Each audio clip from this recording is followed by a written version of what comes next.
ये तबेला में गंदगी हो लेकिन वहाँ मुनिया सुतल हो। वो मुनिया के व्यवस्था कवि जी का दिले हुआ, ललित झरोखा हीरा मोती सोना चनिया, पन्ना पोखराज नीलम गोमेद लहसुनिया, जड़ल नगीना सकल अंगनैया, जहाँ माणिक के झालर झूलेला। परेला राम झीर झीर बुनिया। ए जीव के हल्लुक पातर मत समझा लोगन भैया, लेकिन आजकल आदमी जो हुआ शुरू में रान उधर डूबत हुआ तबले लगत हुआ ठीका खोजे बोला लगी बंद है 90 खोजे लगत हुआ लोग। तो एके इतना हीरा मोती जवाहरात से जड़ल हो, एक ऐसा चीज डाला ये मन जाए तो ताकत बनाओ। ऐसे कहना बता कहना बच्चा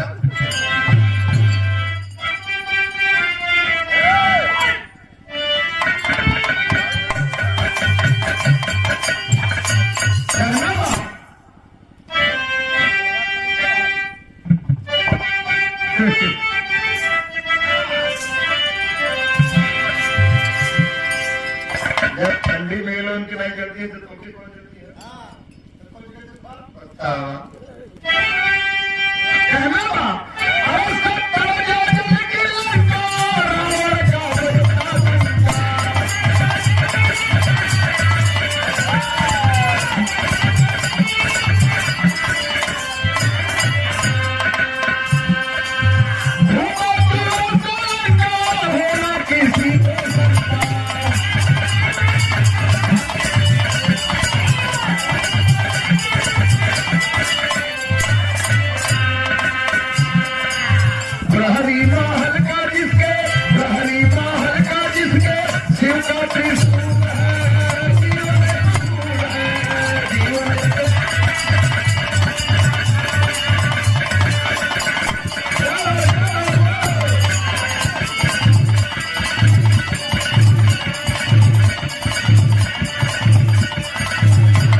वो लंका नहीं, ये लंका 70 योजन कैसे है? हर आदमी अपने हाथ से 3.5 हाथ का हो। 3.5 हाथ 7 बित्ता 1 बित्ता 12 अंगूर 12 सते 84 लाख योनि में सबसे श्रेष्ठ योनि ई मनुष्य योनि। आखिरकार कैसे हमन के पता चली कि 83,99,999 योनिया हम भोगे हैं? कोई प्रमाण है? लेकिन यही प्रमाण है कि हर आदमी अपने हाथ से 3.5 हाथ का हो।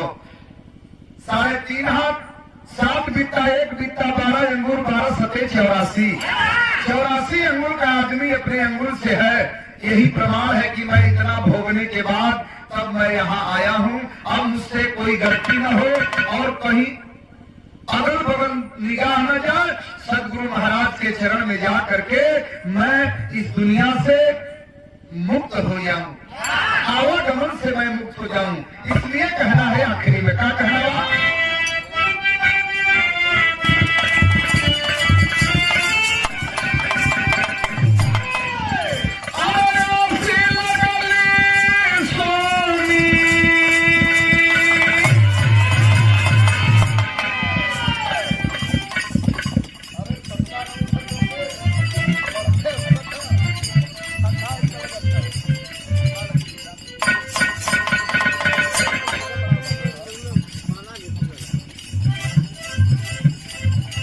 बड़ा गौड़ माला है।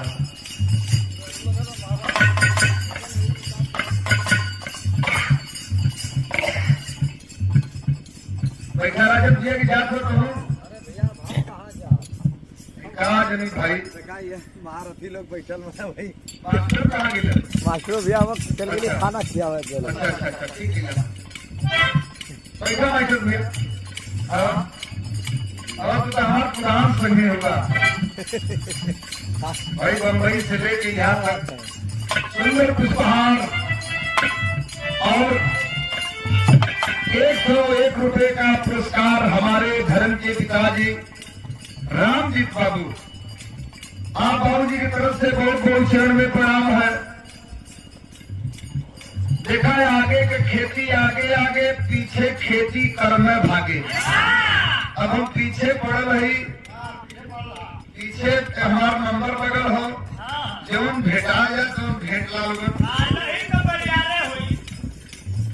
मालिक जाने हमार तो कुछ कमो उनके असर रहा। कहना बाका कहना में मतलब